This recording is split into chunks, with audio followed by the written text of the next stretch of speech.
Hi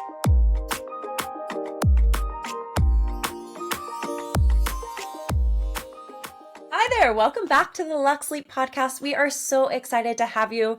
This podcast is all about women consultants and how they have grown their brands and really taken the Luxe Leap in their businesses by making bold moves and building extraordinary brands. Today's guest is one of my favorite people of all time. We spent way too much time chatting before we recorded this, and every time with us is a good time. So get excited, buckle up, because I have Amanda here who has had an incredible career throughout marketing and then decided to take her consulting and marketing business and turn it into an AI company that she just started. And I'm not going to take that gold away from her, because to hear about this journey, just if you're in your car, stay buckled up. If you are at home, grab a notebook, because you're about to learn so many incredible things about how she built this and where she's taking it in the next few years. So Amanda, thank you for being here, friend. I'm so excited for them to hear from you. Thank you for having me. I'm so excited to be here too. All right, Rockstar. So I need to know, or they need to know, because I kind of know, what inspired you to start your brand? Give us a brief Reader's Digest version of where it started and how we got to today. Sure. Well, I'll start with my first brand, which was or is Arch Collective, a marketing agency that I started back in November of 2019. And what prompted that was I just had my second child, was working in corporate America, and basically was pretty frustrated by the bureaucracy of all of that. And so went out, and I live in San Francisco, and started looking for full-time roles as a CMO for startup companies, which makes sense being here in the Bay Area. And at one point I was in final rounds with multiple Series A startup companies, and they had asked for like a 90-day marketing plan. And as I was putting those plans together, sort of made the offhand comment to my husband. I was like, these are all the same plan. I should just take a job with all three of them. It'd be a great paycheck, and I'd be like super efficient and helping all of these different companies. And once I made that comment, the idea was like, maybe there really is a gap here, and this is something that I could do. And that basically following that thought and taking the leap and being brave is what led me to start Arch Collective, and then go down the path of building my first company and my first brand. And then I would say, in a very similar manner, how I decided to make the leap from, moving away from Arch Collective, the agency, and starting the AI software company, Promanda, was similar, where, I noticed things going on in the marketplace, and I had the idea. And having already had to be brave once to start a company and leave a job, I said, all right, I've done this and I want to do it. And, we can get into a little bit of my life philosophy, but I figured, you only live once. So I'm going to make the run at a AI software company. That's okay. All of that is incredible, but just the mindset to do that as a new mom, like there's so much that goes into having a little one. Yes. So much, especially when they're that little. And then to make such a big, bold move, also not knowing that COVID's around the corner. Okay. So let's stack that sandwich. What did that feel like in the moment? Were there any fears around that space? I mean, of course, there was 100 thoughts and fears and lots of, imposter syndrome and all of that. And, I think that there is a stark difference, though, between how I felt in November 2019 starting Arch and my decision to start Promanda in, call it, July, August of 2024. There's certainly the voices there, but it's a lot easier to just say, fuck it, I'm going to do it anyway. I don't know if we need to edit out. Nope. Curse. Okay. I own a pirate ship. And perfect. Great. And so, I think, and I'm actually going to bring up some pop culture. Like, did you watch the Martha Stewart documentary? Which I did. It was amazing, right? Let's do this. She is. And I think she's the only person that I've ever heard say that they did not deal with imposter syndrome, which is probably why she is the badass that she is. But I think it's completely normal. But rather than let that hold me back, I made a choice, right? I had to decide, am I going to let my fear get in the way of me doing what I want to do and like pursuing a life dream? And the short answer is I didn't. And I think that it's a tough thing to do, especially with a new baby and a mortgage and all the things that can make it scary. But I also, and I firmly believe this to the day, that if I'm going to bet on anyone in life, I'll bet on me, because I'm in control of me and my decisions. I can't, if I bet on other people or other things, it's a little bit harder. So I took the leap and, it worked out. So. Oh my goodness. I love I actually was having this conversation slightly different with somebody earlier today. Okay. The person I was emailing about. Anywho, regardless, they were telling me, they're like, I need more funding, and like I want to go get grants and I want to get this. And I believe that you should do those things. Yeah. But, as we are recording this today in March of 2025, everyone. So times change, but as we know, markets fluctuate.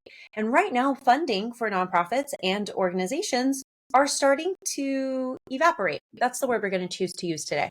So I actually told this person, I was like, that's great. I go, and I think you should absolutely go for those things. I go, but also it's going to be highly competitive. So I need to know, how are you going to bet on you? How are you going to create a plan where you are the source that creates that money? Because the reality is, you might not get the other money if you keep crossing your fingers and hoping for this and writing all these things. The time it could take you to write that grant is also the time it could take you to go get a new client. So like, what eggs are we putting in what basket? So I love that you bet on yourself, because I don't know that so many people do that necessarily, or choose themselves first. They try to look for all the other ways for help versus saying, no, me as a human being, I can do this. And I think that's really beautiful. Well, it's hugely empowering, actually, and it probably sounds a little confusing, but like the more you bet on yourself, the easier it is to bet on yourself. Like the more hard things you do, and I have a 7-year-old daughter, and she's getting ready for her first speech contest. It's mandatory; it's part of school, and she's got to memorize a speech, and she's got to get up and perform it. And she's, it's hard. And I was like, but you can do hard things. And this isn't about a speech. That isn't the whole goal. The goal of this whole exercise, and why the school has you do it, is that you need to learn that you can do hard things, and that the ability, it's a skill to learn how to be out of your comfort zone and to do things that aren't familiar and to get uncomfortable. And the more you do that, the easier it is. And that kind of goes back to like starting Arch. It was a lot bigger decision, or it felt that way. Then when it came to saying, look, I'm going to go after Promanda, it was just like, I can do this. Do I know what I'm doing every day? Absolutely not. But like, I'll figure it out when I need to. And that's the beauty in it. I was once on the podcast, and the thing that I had shared was like, confidence is built by doing. You are not going to be confident the first time you start something. Matter of fact, you're probably going to screw it up. I wish I could have a screenshot every time I say this of my first website. And I build websites for people, and ooh, buddy, was it ugly. But the reality is, when you take that Luxe Leap, because we love puns, it changes everything the more you do it. There's a author, her name is Jill. I can't remember her last name right at this moment. She actually teaches about the science of happiness and bravery, and that you are actually happier when you start making these bold decisions and go out and being brave. And I'm glad they're teaching 7-year-olds that. Yes. No, I couldn't agree more. And and it's funny, and the story doesn't directly apply, but I'd love to share this story that I actually heard from Kerry Washington, the actress, Woo! who I think is amazing. And because sometimes you may go after things and they don't work out. And I think when she was telling this story, she was using the analogy of going after a bus. And she's like, you know, it's not about just sitting there and saying like, oh, I really want this thing and I'm going to manifest and it didn't work out for me. It's like, no, like you've got to say, okay, that bus, I want to get on that bus. And let's say it's the nonprofit grant, or let's say it's funding for my startup, or let's say it's a job that you're applying for, whatever the bus is, a bus in air quotes. You've got to, like, when you see that bus, you've got to like run your ass off. You've got to work hard. You've got to pound on the windows if you reach it. And if you do all of that and everything you can, and that bus still drives away and you don't get on it, that's when you know that wasn't your bus. But like, you can't just be like, well, I showed up to the bus stop and the bus just drove by and you didn't even wave your hand or try and get it to stop. That's very different for that not being your bus in this metaphor. And so I think like these things, and it's probably tying back to what you're saying, which is you got to go for it. You got to hustle. You got to bet on yourself. You got to do all the things. But sometimes it might not work out, but that may end up being not necessarily a bad thing. It could be that that wasn't your bus and your next opportunity or that next bus is around the corner and that's the right bus for you.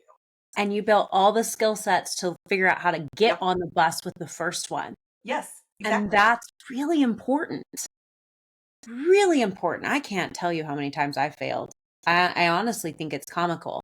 But like thinking normal, actually, that is normal. That's how it goes. Like, if you don't fail and it works out perfectly the first time, that's abnormal. That's weird. That is actually very true. It is abnormal. And I always think of Michael Jordan on the note of famous, really cool Black folks. Yes. You know, He's Michael also Tar Heel, where I went to school, so like go Heels. I love that. Now I have so many questions that just like pertain to Michael Jordan because by the way, like one of my first weeks in business school, he was at the same restaurant, and so I actually got to meet the Michael Jordan. But sorry, I was gonna say because you went to college a little bit after he left college, like he had been in the NBA for a few years. I went to business school at UNC, so he was there. He was at a restaurant, and he was well beyond his basketball years, even. Oh, during business school years, yes. Yeah. Okay, math is mathing. Don't you worry, I can timeline. That's this noggin today. Where was I going with this? Oh, he always like talks about, you know, you miss every shot you didn't take, but like you have to keep shooting because if you keep shooting, you will eventually win. Like you will eventually make it. It's just math on the note of math. And so, you know, we were talking about this the other day. We were talking about famous basketball players switching from Michael Jordan to Kobe. That if you actually look at Kobe's records, he shot so many times and missed so many shots, but yet we still think of him as this crazy scorer. Yeah. And the reality is Kobe kind of sucked if we talked about data, y'all. Like, sorry, not sorry. I would have thought the exact opposite too. Yeah. It's just he would just go for shot after shot. And like his rookie season, they were tied in the playoffs and he missed this. He just lobbed a shot and they missed it. And he actually said that's what got him to keep going and keep trying because he was just the person, if you gave him the ball, he was going to try. Yep. He was going to just go for it. Well, and he also, a lot of his story is he's like, I'm going to outwork anyone. Like I'm there early. Like it wasn't like he was just there faffing around and like, oh, I'm there to, you know, be a star. It's like he was there to be the best version he could be at the game of basketball, like the best basketball player he could be. And one going back to Michael Jordan for a moment, one of the things that he talked about, and I love that phrase, like you miss 100% of the shots you don't take. But he would say like he had a really short memory. And I also think that's important because you're gonna fuck it up. You're gonna have a shitty website. Like you're gonna fail in a question. You're gonna do something wrong. And it's like you certainly want to learn from it, but like learn from what you can and then move on. Nothing good comes from dwelling on a mistake or a bad shot. And, you know, is a quick aside. I was a tennis player growing up and my junior year of high school, I made it to where I was on singles for the high school varsity team. And that summer I didn't go to camp, but I found this book in our basement and it was like The Mental Game of Tennis. And one of the things it talked about was, and so I read this book, by the way, and I like lived and breathed and I did everything it told me to. And one of the things it said is that when a shot's over, when a point is over, so like let's say you miss a shot, walk away from the spot immediately and start over. Like, and it's a way of your physical body is saying that's over, that's behind, we're moving forward. And I think a lot of that with the whole Michael's comment around having a short memory, because they're there to teach you a lesson, but it's not there to be a weight or a millstone around you that prevents you from moving forward. So like acknowledge it, learn from it, and then move the fuck on. And move on. And I love this conversation. I could have this conversation for a million hours on mindset. But we really should start recording all of our conversations because people would learn a lot. But just this concept of mindset, and it's interesting when I talk to some people, and you can tell who has a really strong mental fortitude and who doesn't, because people with strong mental fortitude, they don't assign I am to negative statements. So they won't be like, I am bad at this, or I am not good at this. They'll be like, I am a millionaire. Well, are you? Let me see your bank account. And they're like, well, not yet, but I'm a millionaire. Don't worry about it. Like it's real life. Like it's going to happen. And they'll do everything, to your point of like chasing that bus, to make it happen.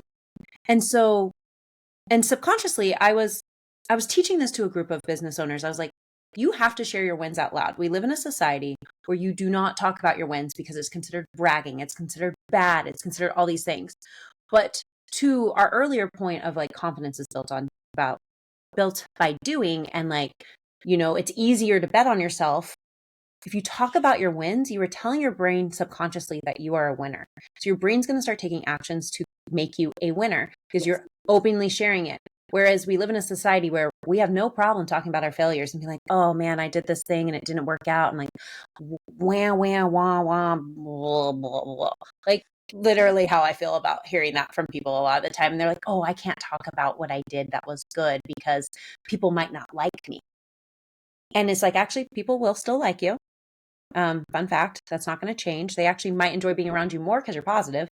And then like second, your brain is going to start putting you around people who also win, because you're going to want to be around people who lift you up and who create greatness around you. And so it's just very interesting, this like idea of like, how do we build the mental fortitude? How do you walk out of the spot when something doesn't go right? Like, how do you create like short-term memory loss for like failures and learn from it, but also share your wins. Well, I have a very, I'll give listeners advice, and I'm going to give another book recommendation. So, one of my professors at UNC, Allison Forgale is her name. She wrote a book called Likeable Badass, and it should be required reading for like every woman over the age of 18, maybe even earlier than that.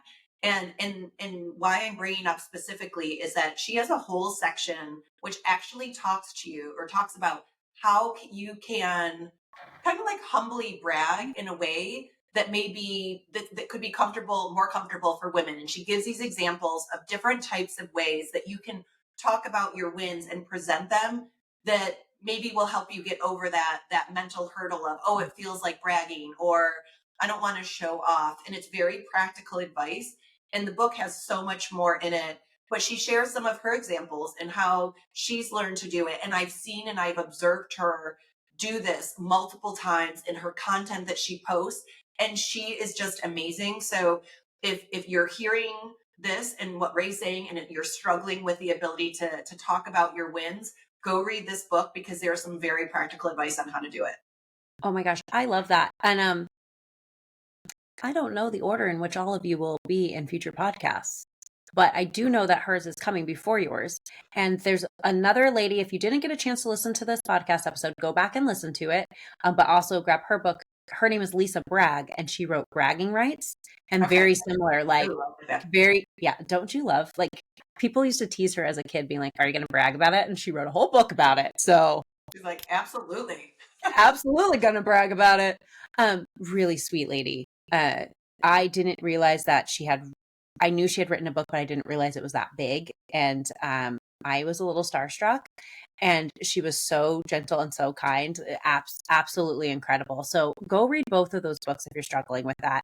And honestly, read it even if you're not struggling with it, because you might not realize that there are some sneaky uglies, I like to refer to them as, that kind of pop up, that you might be like, I don't struggle with that. Then you read it, you're like, actually, I struggle with this every single day. So, right. I mean, it's rare to read one of those books where you don't pick up at least one nugget or pearl of wisdom, or something worth the time of reading it. I agree. And I mean, let's be real here. Me and Amanda are very confident ladies, and we're telling you to read the book. So just go read the book, okay? Okay. Books, plural.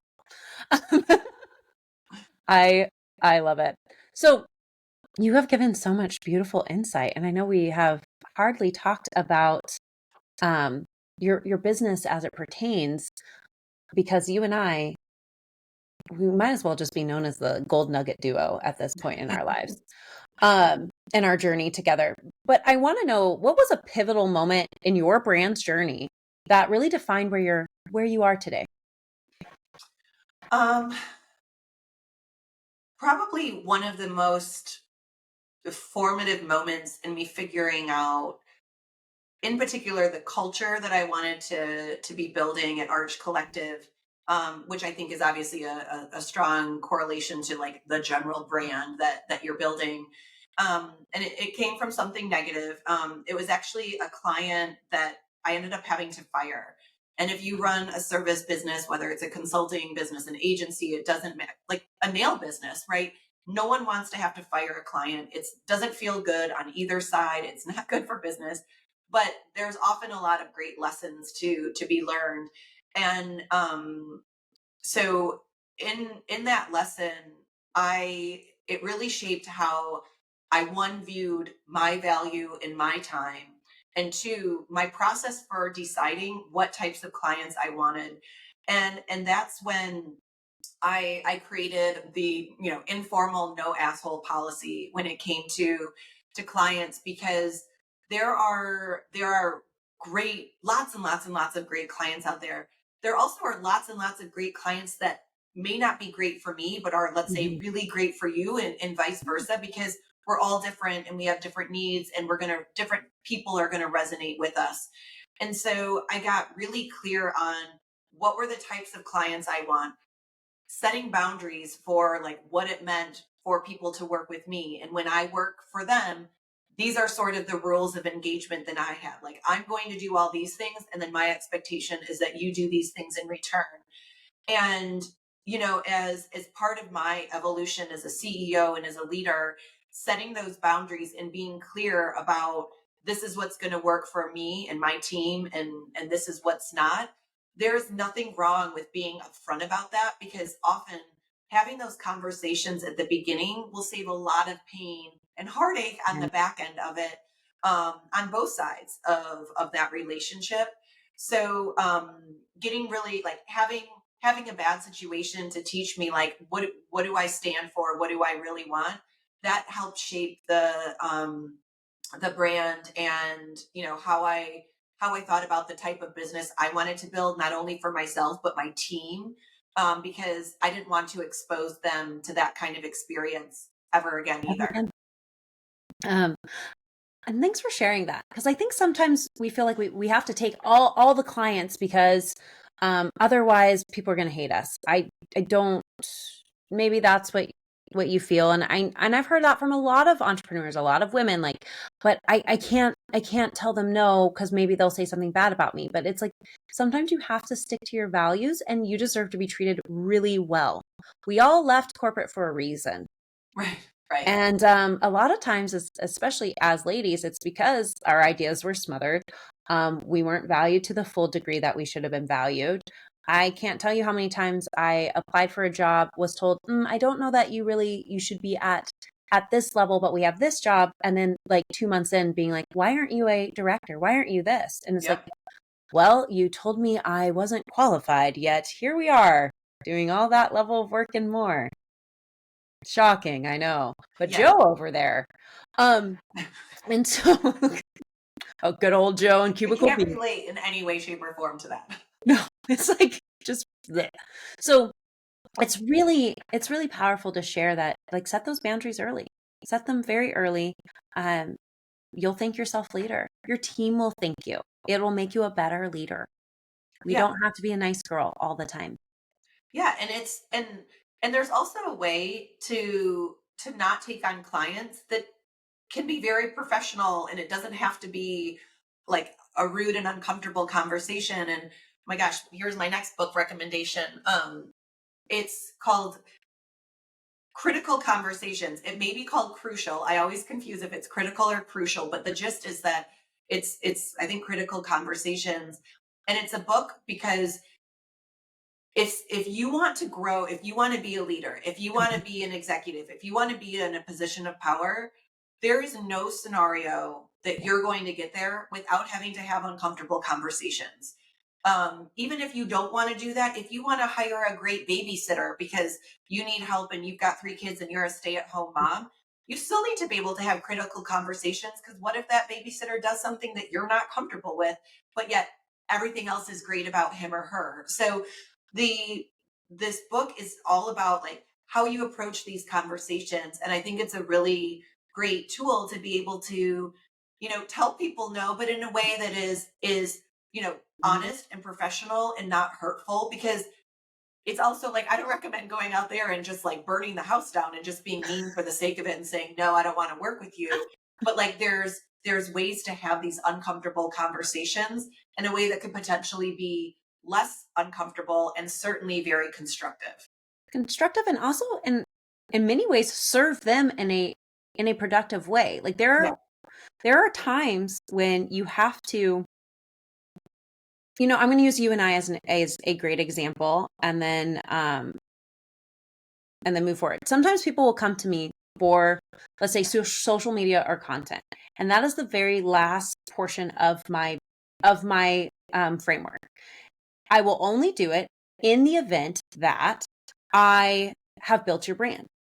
Like, I used to own a social media agency. I learned a lot of lessons from that. And one of those lessons is, without a strong brand, it's very hard to write somebody's social media content and build that for them, because you're missing a lot of key elements and then they get frustrated with you. And so one of my boundaries is I have to build it in order to execute on social media.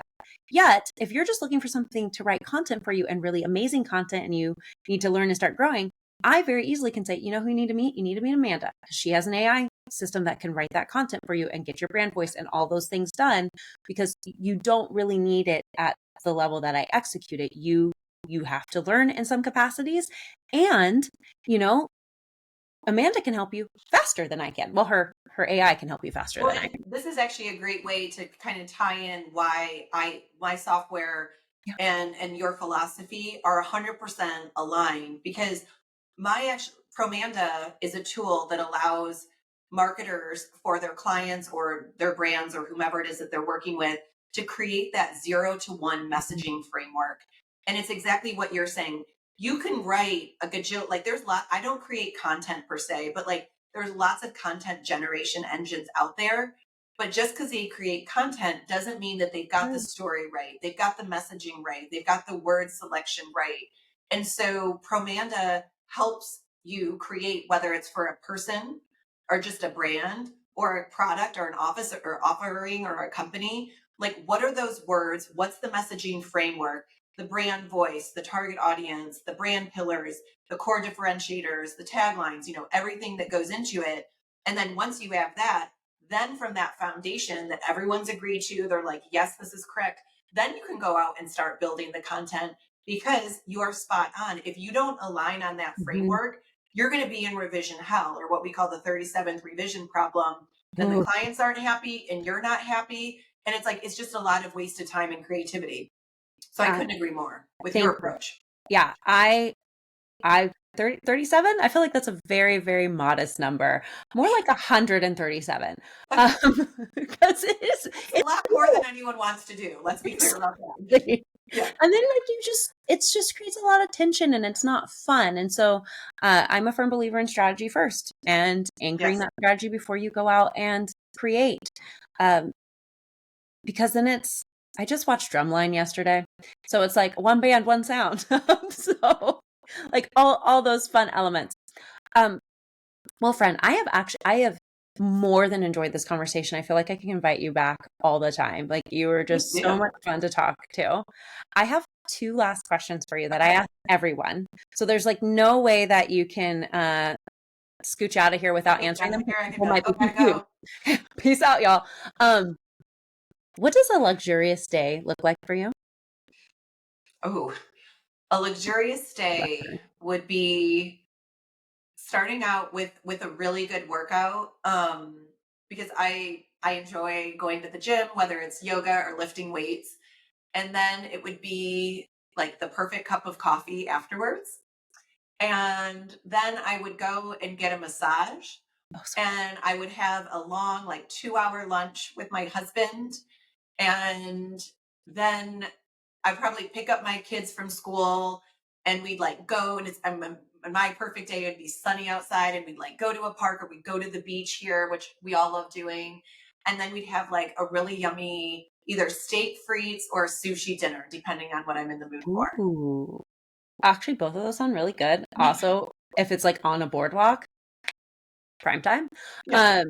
I want to do all of those things. I want to go do all of those things with you, Like now actually. I'm like, I would like to do this too. This sounds amazing. Yeah, this like sounds phenomenal. I just had a great vision of me doing squats and then going to a yoga class. I can't unsee it now.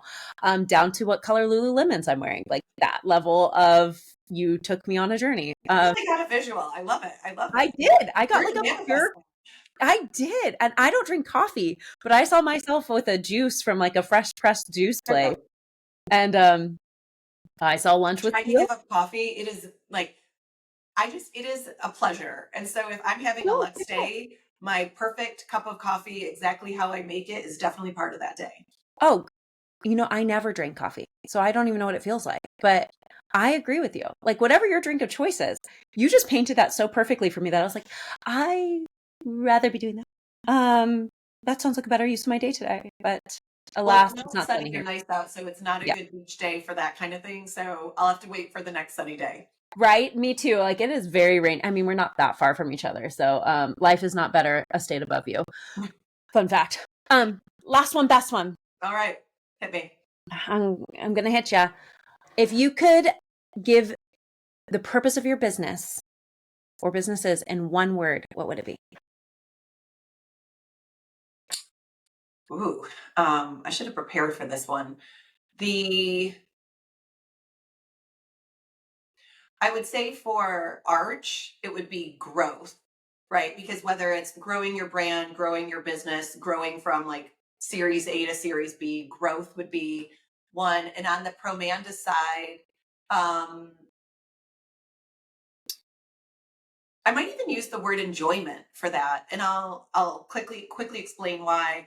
When you were just talking about the process of creating messaging and how it can be stressful in 100 revisions or 137, and part of what maybe enjoyment and empowerment, because one, I think marketers don't get the respect and the fair shake for the amazing work they do. And in particular with messaging, I think it's something that looks easy, but is really hard. And for anyone who's an art aficionado, and I don't know if you are, but Mark Rothko, he's a famous painter and he does these blocks of color. Yep. And the kind of thing you would see in a museum and be like, my 5-year-old could paint that. And it's like, no, your 5-year-old actually couldn't, because that's super, super complex. And there's something incredible. You have to have an incredible amount of talent to really simplify something that's complex. And I think it's very similar with messaging. So one, like the empowerment to be like, marketers are badasses because they create this messaging and I'm giving them a tool. And then that tool allows them to enjoy. So hence the enjoyment piece, enjoy the process of creating messaging again, because it's been so fraught, with like the multiple revisions Mhm. and the clients not necessarily understanding that it's a complex process. So giving them that empowerment and the enjoyment.